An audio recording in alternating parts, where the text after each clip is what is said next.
Welcome back to What's for Dinner. And again, we have our favorite mom who has founded the Love Child Organics Baby Food, and she's here to teach us how to make baby food in our own kitchen. So what are we making today? So today we're going to make a roasted superfood baby puree. So Leah was telling us a story about how this recipe actually came to be, and we loved it so much we thought she should share away. Yeah, so I love this puree because I actually made it for my son before it was a Love Child product. You know, when I launched the company, he was 8 months old, and I was really right in the middle of making all of this homemade baby food for him. And he loved this one so much that we turned it into a product a few months later. That's your first product, right? Well, no, this was actually our second round. We did 6 purees first, and then we came up with 2 more, and this was one of the 2 more. But it was a puree that I fed to my son. I taught all my friends how to make it, and he loved it so much that now he still eats beets. One of his favorite foods. Okay, let's get to the ingredients. Okay, so these are really simple ingredients. We just need 1 small yam that is being peeled and chopped, 2 apples, again, peeled and chopped. We've got a small beet, which I'm kind of realizing actually that's probably not a small beet, is it? We'll probably use about 1/4 of that. Okay. And these have been thinly sliced to make them easy to cook quickly. All right, and then we have a 1/4 cup of quinoa. Quinoa is amazing because it's a complete protein. Wait, hold on. It means that's like, it replaces meat. Yeah, it's like beef, but not. Okay, and then we also have some cinnamon, and I've also just got some pre-boiled water here that we could use if the puree is too thick. We could just add that to thin it out a little bit. This one is my favorite one because there's only 3 steps. I can do that.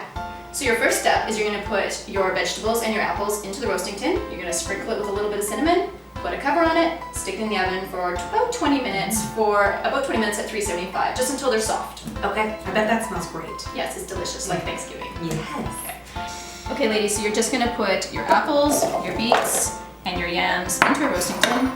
And here's a good mom tip. If you want to cook with your kids and get them involved, pre-measure, pre-cut, so it's all ready to go, right? Absolutely, I totally agree with that. Sprinkle some cinnamon on top.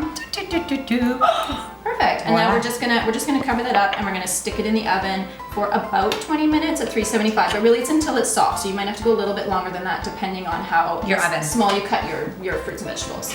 Then once that's done, we're gonna pull that out. We're gonna put those all into the blender with our cooked quinoa and our squeezed orange juice. We're gonna blend that up. If it's too thick, we're just gonna pour in a little pre-boiled water, and that'll be it. Guys, I would argue anyone could roast some veggies and fruit and throw it in a Vitamix or a blender. Let's see how this goes. I don't think you're gonna need to argue that. Okay. I don't think so either. I think the hardest part of this is chopping. Yep. So we're just putting here, you can smell it. It smells amazing. It smells like something you would, cook for Thanksgiving or Christmas. Yes.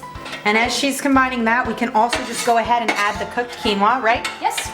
Cooked quinoa. You cannot mess this up. And half an orange. Yep. And I know this trick about squeezing the orange is that you put the fork in there and it makes all the juice come out.